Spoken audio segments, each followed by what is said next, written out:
We're at Fantastic Caverns, right outside of Springfield, Missouri. You ride like one of those Jeep things and through the cavern.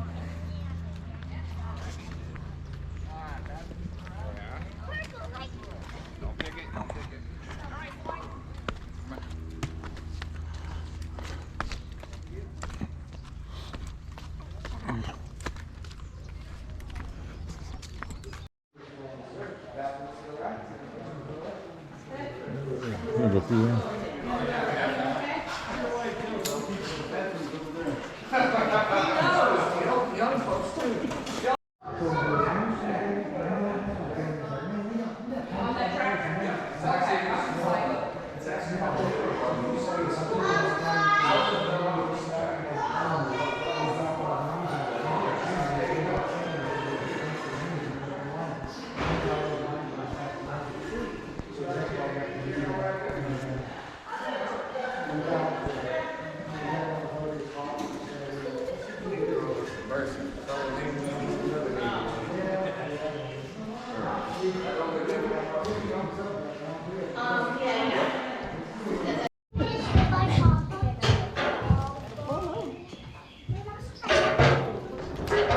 My name is Andy. I'll be your tour guide today. We're going to have a good time. We do have a couple rules while we're down in the cave.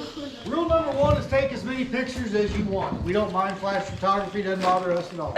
The only thing we ask of you is not to touch the ceiling, walls, or any of the cave formations, because we do have an oil on our fingers that will stunt the growth of that formation for up to 10 years per touch. So if you could refrain from doing that, we'd appreciate it. Other than that, if you guys hold up those ticket packets real quick, I'll come by and peel the tops off.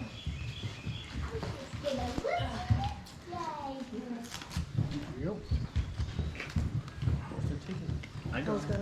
Russell on this side. Yeah, bye. Reminds me of a fun. Oh yeah. This right here. Yeah.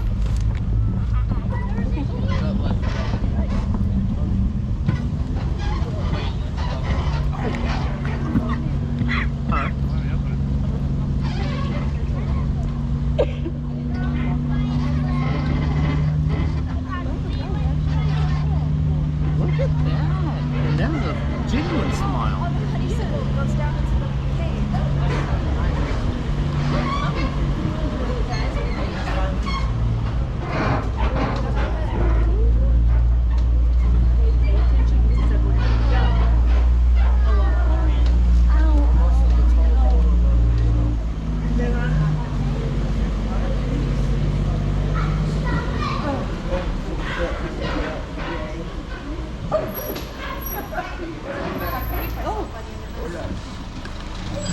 Dirt from the top is dripping through. No,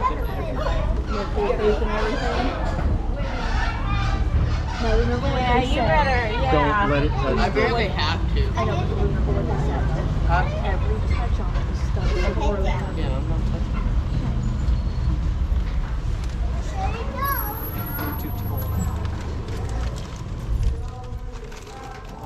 Do we have any repeat offenders, or is this everybody's first time to our cave? First time, all right. First time. Well, First time since I was a kid. okay, well that's close enough. Welcome to Fantastic Caverns. We're the U.S., we're basically the America's only ride-through cave. There's only 4 in the world. This is one of them, and it's the only one in this country. So this is a pretty good way to go through a cave, if you ask me. Sure beats walking and ducking most of the time. So the one thing this cave has in common with all other caves is we all have 3 zones. We got your entry zone, that's where we come in. You have your dark zone, which is that direction. It is dark back there, trust me. Right here in the middle is called the twilight zone. They call this the twilight zone because this is as far into the cave as natural light makes it. So all the animals that come into this cave, they don't go any further than this because they can't see anything in the back. There's nothing to eat back there. They want to be able to find their way out. So they don't go any further back than this usually. Now something you won't see in a whole lot of caves is actually right behind me. This is an old garden bed. So you're probably thinking inside of a cave is not a great place for a garden. You'd be right most of the time. What'd you say? It's moisture. Mushrooms. A lot of moisture. Back in the Great Depression, the person that owned the cave was actually having a little trouble making ends meet. So he put 4 or 5 mushroom beds down here in the cave and grew little button top mushrooms and would take them into Springfield to sell them. Good way to make a little extra money. So at the next spot, we're actually going to see some more formations. I'll tell you a little bit about them. And if you guys have any questions as we go, just holler them out. Ask as many questions as you want.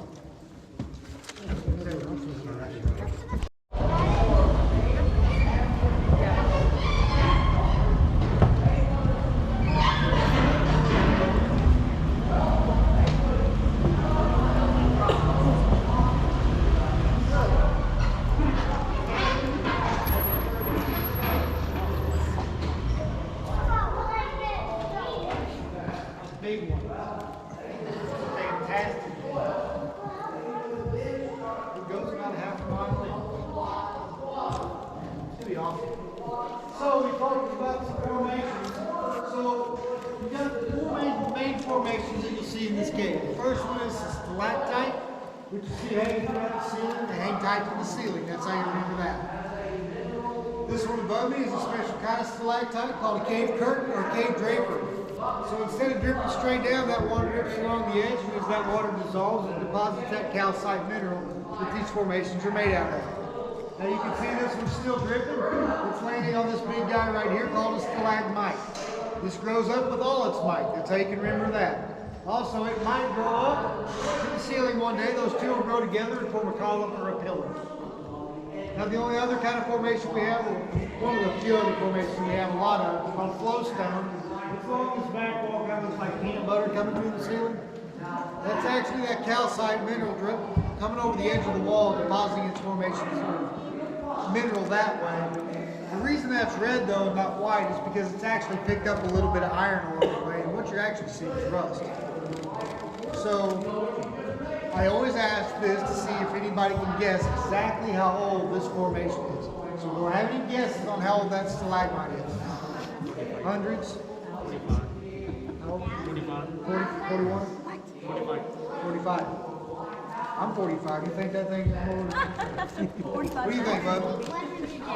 100,000. Right. The actual age of this formation, I have no idea how old it is. Because it's fun for me. Sometimes it's got to just be fun for me. It's like some of the jokes I may tell. Sometimes I'm the only one that laughs, and that's okay. Because it's fun for me. But the actual age, the thing we don't know the age of this formation, but we know the average growth rate in this cave is about 1 cubic inch over 100 years. So it is very old. 1 inch by 1 inch ice cube sitting on top there, that ice cube melts. That thin layer, about a thin layer of paint, is all that's going to grow vertically in 100 years' time. Well, you follow the Jeep. All right, so I'm going to take us up to the next stop. We're actually going to see a formation. I know the exact age of it.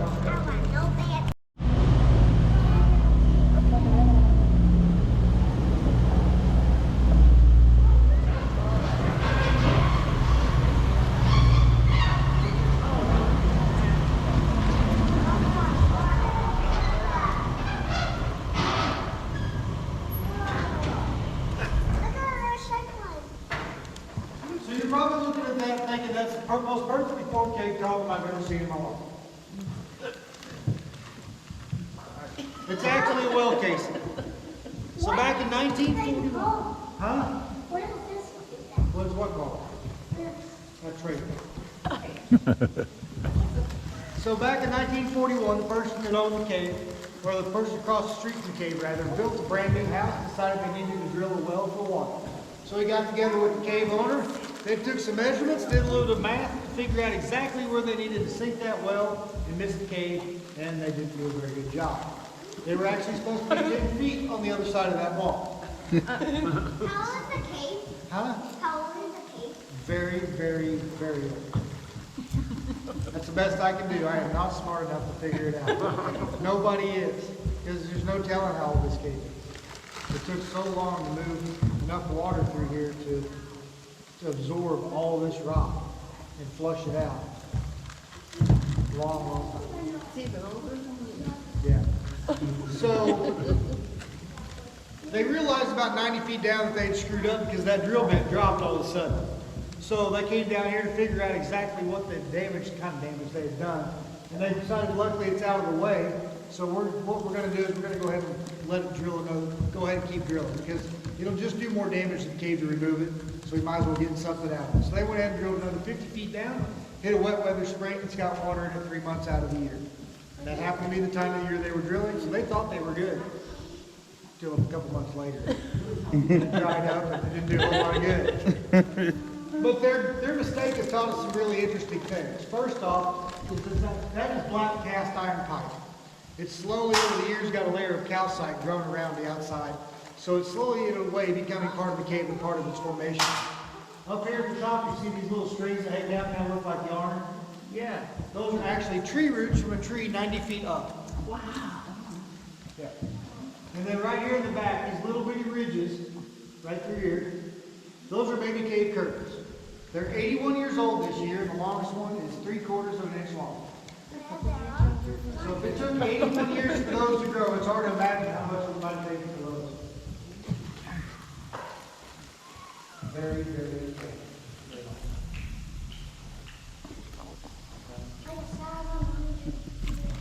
Definitely 1,000 years, minimum.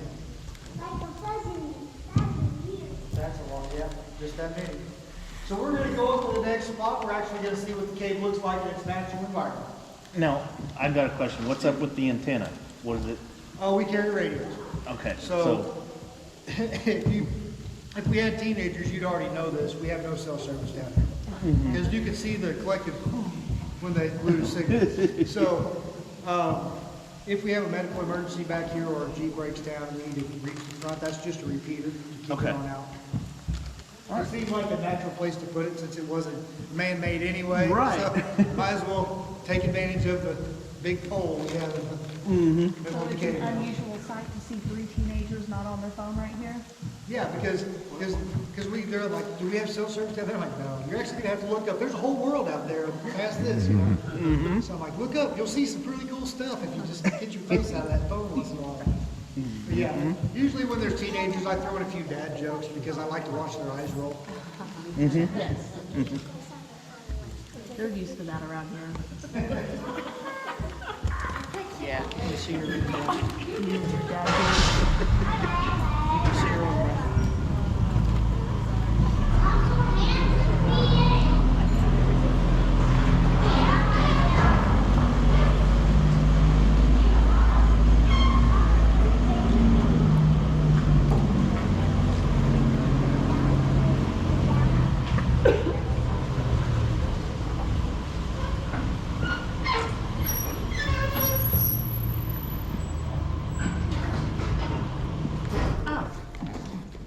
So the darkest place on the face of the earth is in a cave or a mine in the dark zone like we are today, or at the very bottom of the ocean in its deepest depths. Those are the only 2 places in the world you'll find no light at all, not even a little bit, none.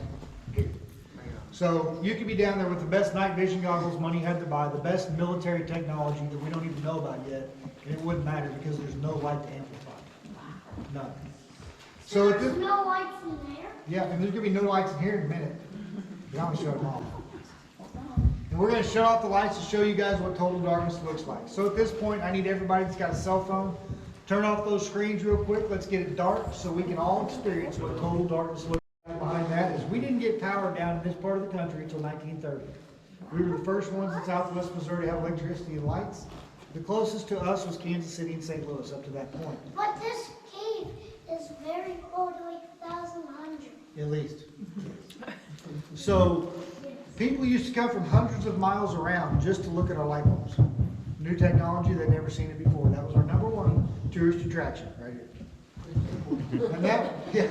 And that went on till about 1970. We actually got different kind of lighting. We had a lighting expert come in. You could say it was pretty bright. Are these some of his original bulbs?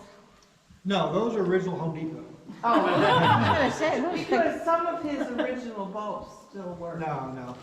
These are probably just something we got that are kind of Yeah. the old school bulbs. Yeah, they're old Simulation. school. Yeah, they're old school, old incandescent Yeah. bulbs. No, But, I just thought, oh yeah, if we had anything like that, it'd be in a museum up there in the front. oh yeah, that's where I saw it. That's what cave. But this lighting expert said there's a better way to do this. If you actually use theatrical lighting from the floor up, the silhouettes and shadows it creates will pull out the colors and textures of the rock and the wall. A whole lot better. So if you look at this back wall right here, right now everything looks like melted peanut butter. Yeah. But you go from seeing it like this, switch here, to this. Why are there Wow. things in the up? That's Do beautiful. what? Why are there pointy things up there? Pointy things. Why are there just Are you talking about like stuff right there? Well, you see those little round those little white things? Those used to be where the original bulbs were hanging. Oh. And we just never pulled them out. Because it would do more damage. You'll see them throughout the cave, but we figured, I'm guessing it would probably do more damage to pull them out than just to leave them there. So what's in this? What's in this cave? Yeah. Okay. Amazing rocks. We're in this cave. There's deep in this cave. And there's even some animals in this cave, and I'll tell you about it in our next stop. Bats. I think that's why I gotta wait for the next stop. I don't want to go I have to turn around because my knee is hurting bad. Well, turn the other way then. I hope you can that spider. Mama would be scared. Yeah, he did. He just now did.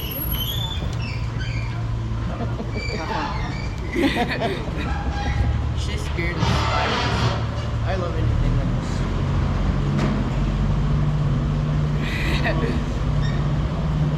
Oh, jeez.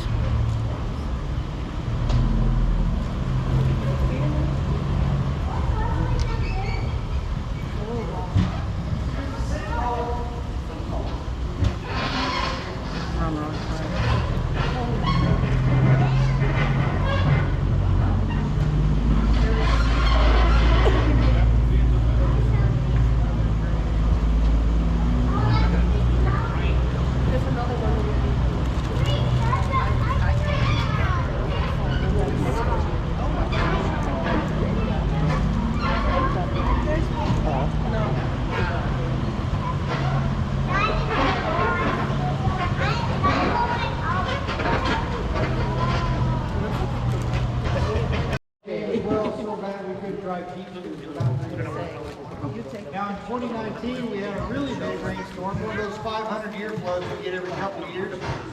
And it actually came up over the top of this railing. And it flooded, it basically shut us down for about 6 or 7 days. Oh, 600. No, 6 or 7. Yeah, about a week. So what you're actually getting to see here is the lower level of the cave. The part of the cave we get to see is about a half a mile is when we come in. But we have an additional 3 miles worth of cave system below us. Now, if you're feeling cheated, please don't, because it's about as high as the trailer. We do have one large room down there called the Paradise Room. To get to the Paradise Room, you crawl down into this hole. There's a little bitty hole on the left up underneath. You crawl through that, it's about 18 inches tall. You stay on your belly for 1 hour that direction. And you'll get to be in the Paradise Room. Okay. And no, before you ask, I have never been down there. I am way too old and too fat to be crawling through little bitty spaces. But once you get into the Paradise Room, you'll find a couple permanent pools of water, which you'll find the blind Ozarks cavefish, which is actually on the endangered species list. It's only found in a few caves throughout southwest Missouri. And for that reason, the only people that go in our lower levels are scientists and researchers. So why is not science so three? Because that's Jeep number 3. So why did we say Jeep number 5? Because somebody else is driving Jeep number 5. We number them so we know which Jeeps go in.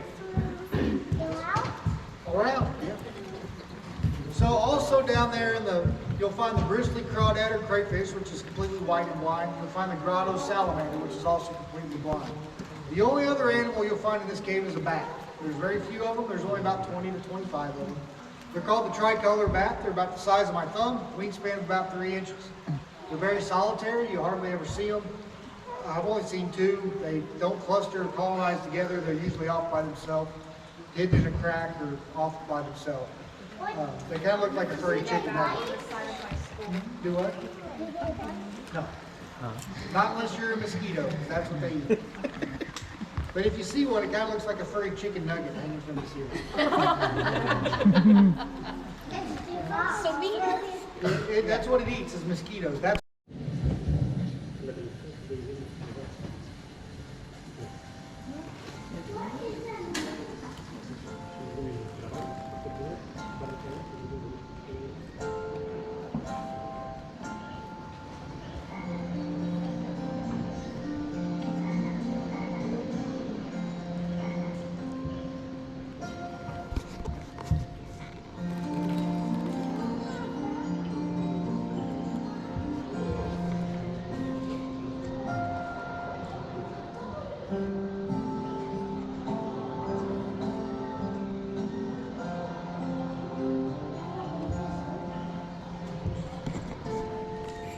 out hunting one day, Juno was a bloodhound. Juno got on the trail of an animal that was trying to get away from him, and it ran into this little bit of hole at the side of the hill. Well, once the dog chased that animal into the hole, it got into the dark zone really quick and couldn't figure out how to get back out. So John realized his dog was missing, but he could still hear it barking and whining. So he went up to, figured out what happened, went up to his house, got a lantern, came back down, found the entrance to the cave, crawled through on his belly for about 20 feet, realized he could stand up, and then that he had a cave on his property. Well, Juno saw the light from John's lantern, came over to him. John was able to get himself and the dog out safely. Once he got outside, he actually covered up the entrance to the cave and kept it a secret for 5 years. Didn't tell anybody about it. Complete secret. 5 years later, he actually decided it's finally time to get the cave explored. So he put an ad in the Springfield newspaper asking for experienced cave explorers to come out and see exactly what he had on his property. On February 27th of 1867, a group from the Springfield Athletics Club showed up at his house, knocked on his door, and John was pretty surprised when he opened the door because he found 12 teenage girls standing on his front porch. The oldest one was 19, the youngest one was 12. Those 12 young ladies were the very first explorers of this cave. Was that? I didn't see the back. You won't. I've only seen 2 since I've worked here. I've looked for them today, I haven't seen any, but if I see one, I'll point them out to you, okay?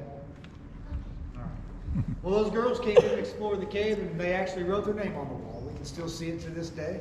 So I'm going to show you those names as we go by to our next stop, or I'll explain why John hid the cave for so long.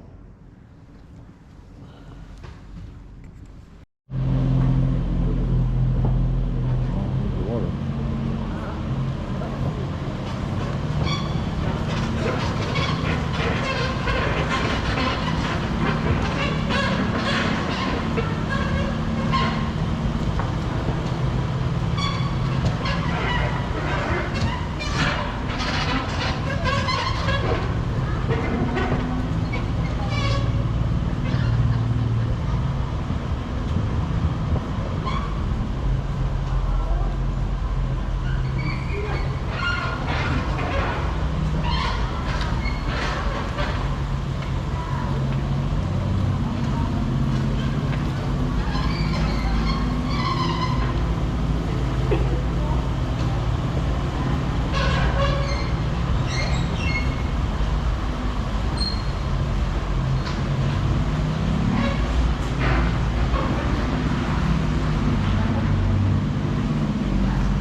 If you're on the passenger side, watch out for this rock.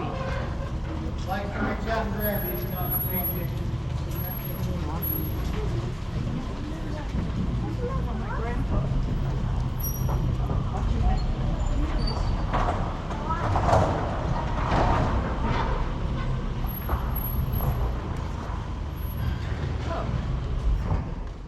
What's this? So John hid the cave for 5 years, between the years of 1862 to 1867. Now we have something pretty significant going on around that time you may have heard of, called the Civil War. Yeah. During the Civil War, Missouri was a border state. We were under martial law. We had both Union and Confederate soldiers very active in the area. So they were actively looking for caves because there was something in the cave soil they wanted called potassium nitrate. Now, if they would have found out John had a cave, they could have confiscated the cave, his land, even his house, and there would have been nothing he could do to stop it. I'll tell you all about it in a second. I'm going to give you a little demonstration.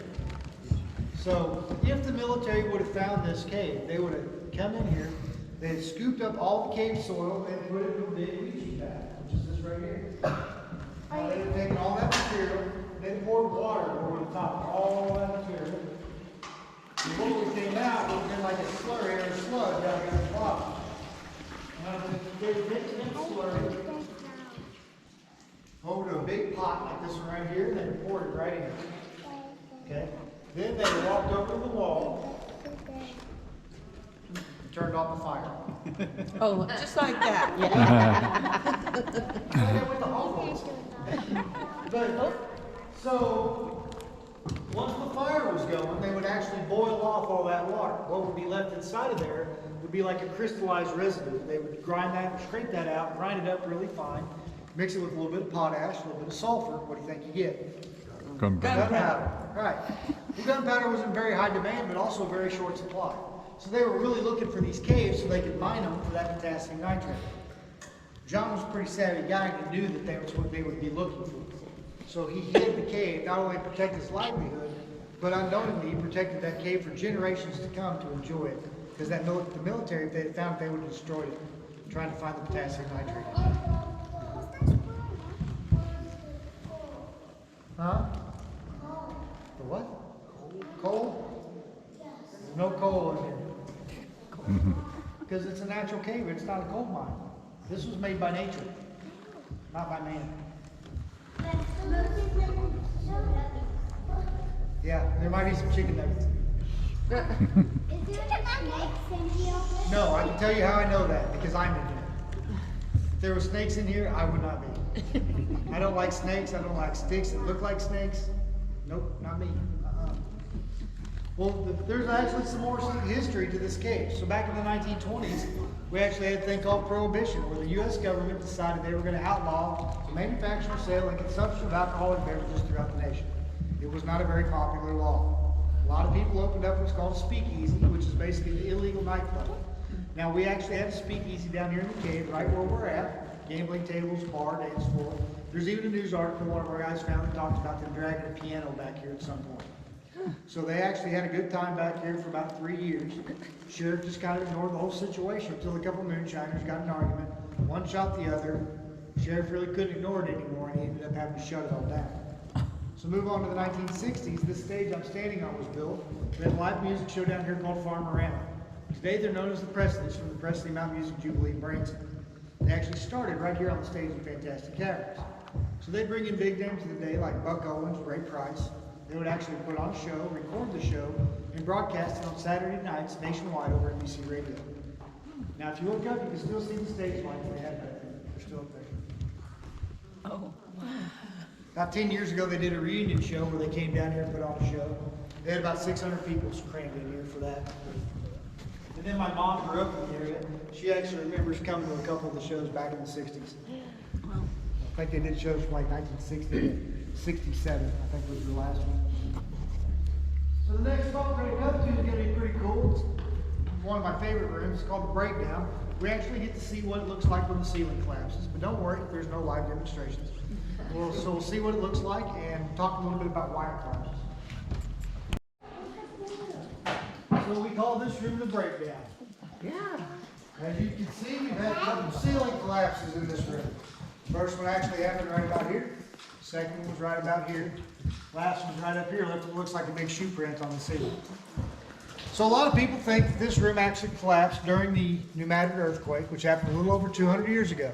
It was about 300 miles southeast of here in the Boot Hill of Missouri, this side of the Mississippi.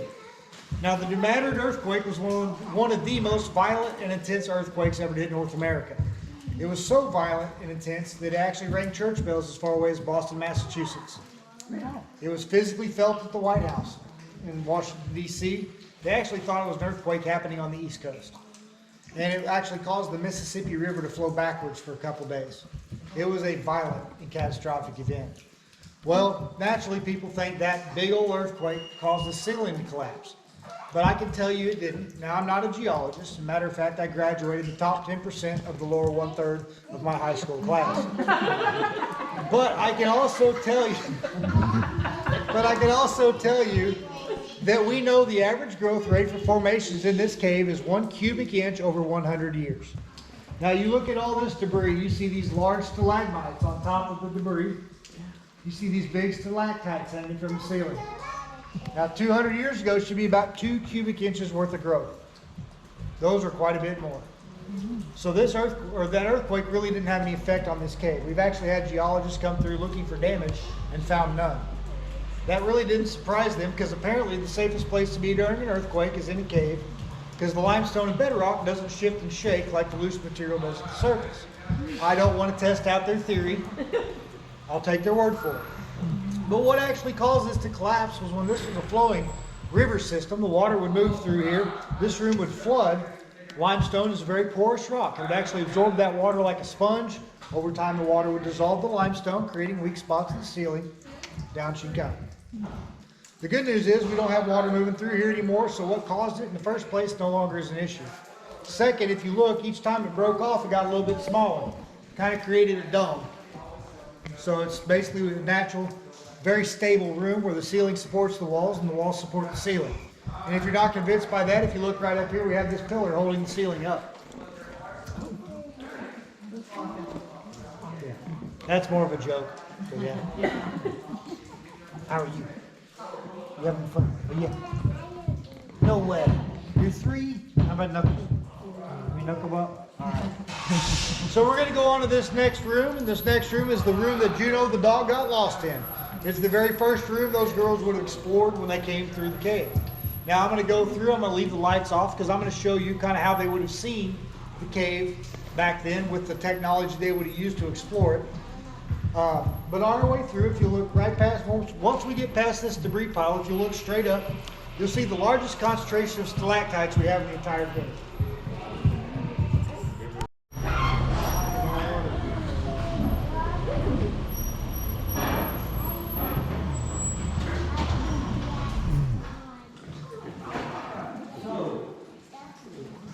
I'm going to shut the lights off for just a second, and then I'm going to show you something that the girls would have used.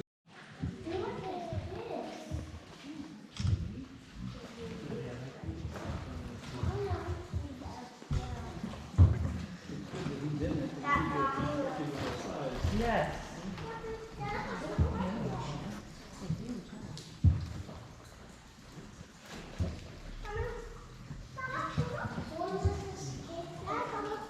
When did what? Well, it was built by nature. I have no idea how long ago it was. It was a very, very long time ago. So the largest formation we have in this cave are actually in this room.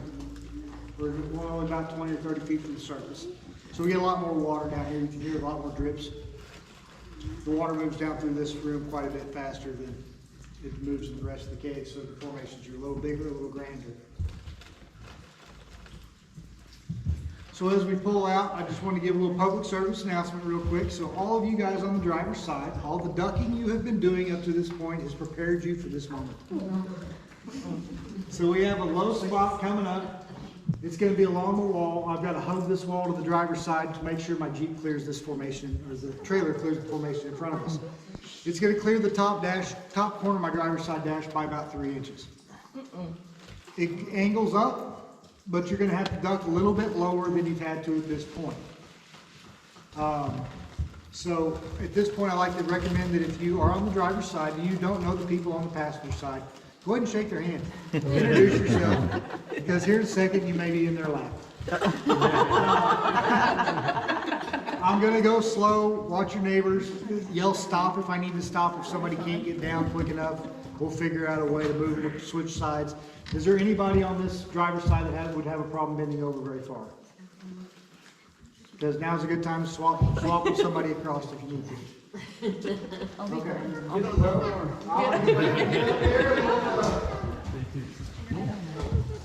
We'll be all right.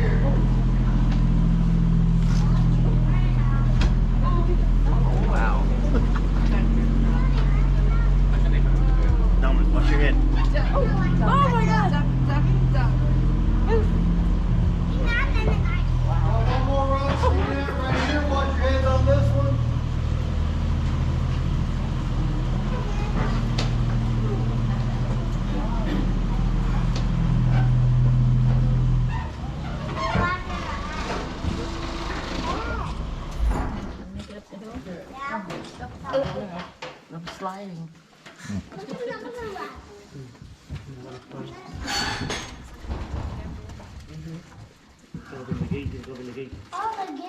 Open the gate. I knew it was a gate. Because gates can be all sorts of things. They can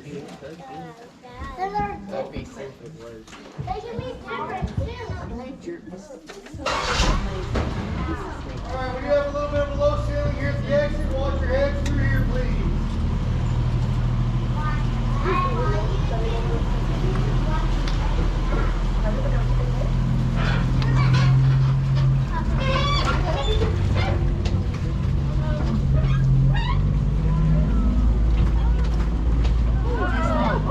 I just saw something.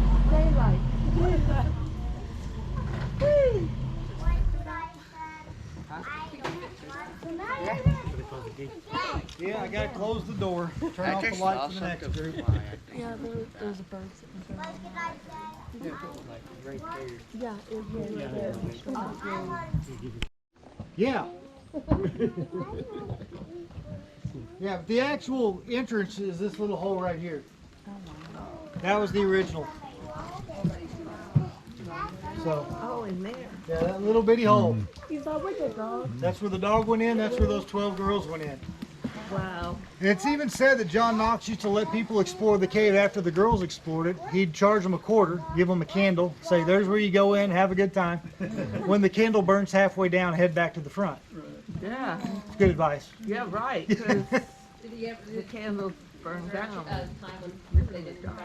To my knowledge, nobody's ever died in the cave. I don't know about the guy that got shot. I don't know where the moonshiners were. Ours were the ones that he had to go in. Right, but as far as I know, nobody's ever been lost in the cave. We've never found any bones. So, or Indian artifacts even. Now it drains out at Indian Springs, which we found a bunch of Indian artifacts, but we've never found any glyphs, pottery, bones, artifacts of any kind of sort inside the cave. But it's such a little hole in the side of a steep hill, not really surprised. No, the dog came out before the girls went in. Now, there's some sad news is we don't have pictures of those first explorers. Selfie cameras didn't exist back then. But we do have pictures of our latest explorers. Now, yeah, I know you're thinking, wow, how much? These are actually our gift to you. They're completely free. This is our way of saying thank you for coming to see us. You get one picture per ticket packet. So if you'd hold the ticket packets up in the air real quick, I'll get you guys a picture. There's the gift shop.